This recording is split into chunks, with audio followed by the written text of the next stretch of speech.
Halo semuanya, perkenalkan nama saya Andika Endar Adriantama dari Prodi S1 Sistem Informasi dengan nomor NPM 233111071. Di sini saya akan menjelaskan materi tentang pengantar konsep dan manajemen bisnis. Pengantar konsep dan manajemen bisnis. A. Pengertian manajemen bisnis. Secara umum, manajemen bisnis berarti kegiatan perencanaan, pengerjaan, dan pengawasan ada sebuah bisnis atau usaha. Seluruh aktivitas tersebut bertujuan agar usaha dapat mencapai target. Pengertian lain dari kegiatan ini bisa juga berupa usaha yang sengaja dijalankan berdasarkan rencana demi mencapai sebuah target penjualan. Hal ini berarti tanpa adanya aktivitas manajemen, sangat kecil kemungkinan keuntungan penjualan bisa diperoleh. Manajemen yang diaplikasikan pada sebuah usaha mencakup segala hal yang dibutuhkan untuk mencapai target penjualan, dimulai dari planning, controlling, dan action, dan terakhir evaluasi. Berdasarkan keempat kegiatan manajemen itulah kemajuan sebuah usaha bisa dikendalikan, ingin bergerak lambat atau cepat. Merujuk pengertian di atas, dapat dipastikan bahwa manajemen bisnis adalah unsur paling penting yang menentukan perkembangan sebuah usaha. Sewajarnya sebuah bisnis yang baik ditentukan oleh manajemen yang baik pula. B. Fungsi manajemen bisnis. Setelah sebelum membahas tentang pengertian manajemen bisnis, berikutnya adalah berupa penjelasan fungsi dari manajemen yang diaplikasikan pada usaha. Anda akan paham betapa pentingnya mempelajari manajemen ini setelah mengenal fungsi-fungsinya. 1. Planning. Fungsi pertama dari manajemen bisnis adalah planning. Sebelum membangun sebuah usaha, tentunya dibutuhkan perencanaan usaha seperti pemasaran, promosi produk yang dijual, pembukuan keuangan, dan dokumentasi arsip, dan lainnya. Planning ini harus didokumentasikan dengan baik karena akan jadi patokan aktivitas usaha nantinya. Kesalahan umum yang biasa dilakukan para pemilik usaha adalah tidak adanya proses pencatatan. Padahal proses pencatatan atau pembukuan yang benar dapat memudahkan Anda mengontrol data finansial yang ada. Membantu Anda juga untuk membuat rencana bisnis sesuatu modal yang ada. 2. Organizing. Organizing erat kaitannya dengan sumber daya manusia alias pekerja. Setelah planning dibuat, langkah selanjutnya adalah membuat kelompok kerja. Kelompok kerja ini berisi orang-orang yang diberi tugas dengan persis sama, seperti misalnya tim administrasi, pemasaran, lapangan, dan lainnya. Pembagian kelompok kerja seperti ini untuk memudahkan dalam proses kerjanya. Proses penilaian hasil kerja juga jadi mudah.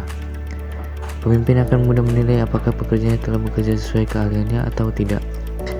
Organizing yang baik akan mendukung tercapai tujuan bisnis. Apabila tim tidak dapat bekerja dengan baik, pimpinan bisa menggantinya segera agar bisnis tidak merugi.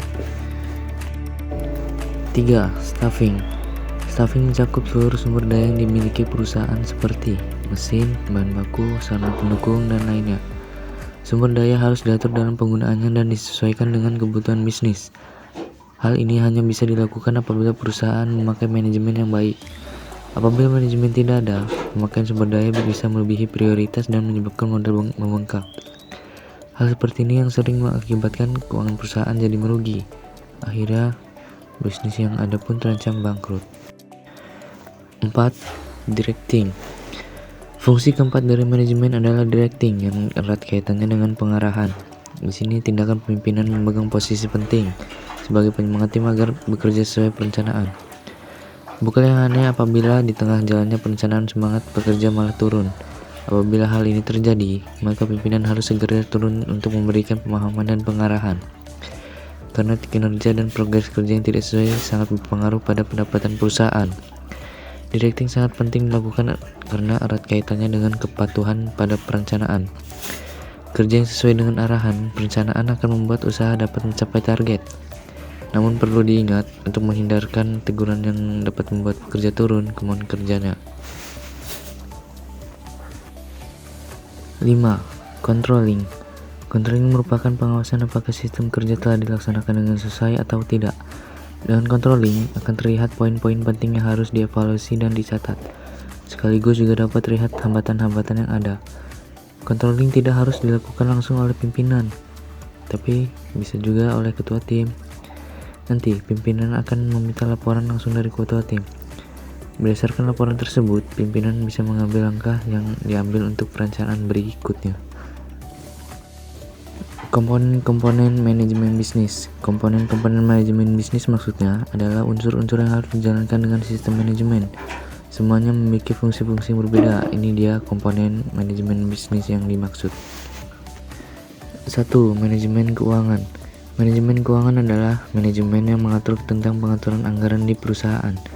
Diharapkan dengan manajemen ini uang yang telah dikeluarkan bisa digunakan dengan efektif dan efisien. 2. Manajemen marketing. Manajemen marketing adalah komponen manajemen bisnis yang berupa kegiatan perencanaan, tindakan, dan pengawasan terkait pemesanan produk. Sedangkan tujuannya adalah supaya promosi produk yang dilakukan benar-benar disukai oleh pelanggan.